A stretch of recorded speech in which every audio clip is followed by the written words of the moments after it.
Hi, good morning, good afternoon, good evening, everybody. My name is Naitore Gituma.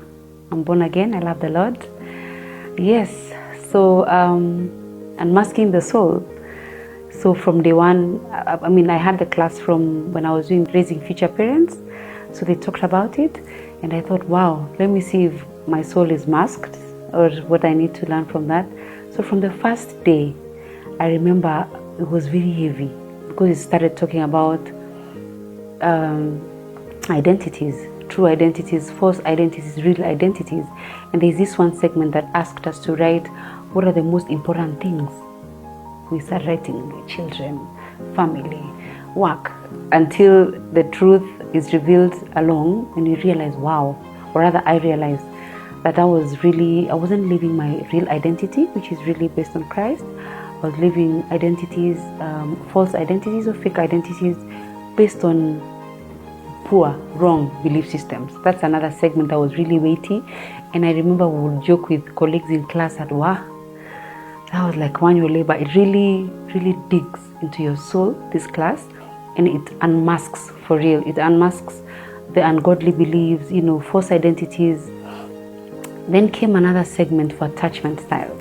So, I've always there's a lot of things around attachment styles and things to do in online. But when you get to real work on yourself, you realize I actually have been thinking this is my attachment style because I was born like that, or personalities, only to realize that it's either based on the belief system or coping strategies that are not based on godly beliefs.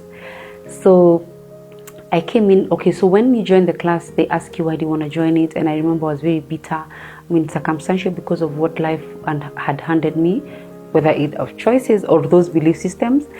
So I came in as I would struggle in some classes, and I'm like, Lord, do I quit? But hey, the fact that I'm here shows I aced it, I did it, and I was very bitter and pained, I remember.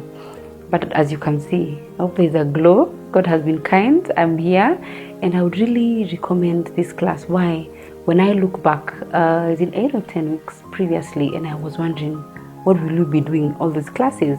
And when I look back, I was very withdrawn and like I needed to make decisions. Now I'm in a very good place.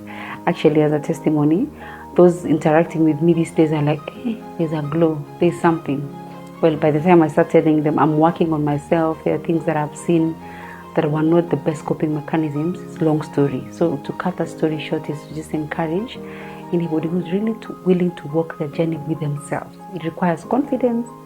It requires being true to yourself because there are assignments, there are things you have to do, but above all, allowing God to work on you. You know how they say, what is the takeaway?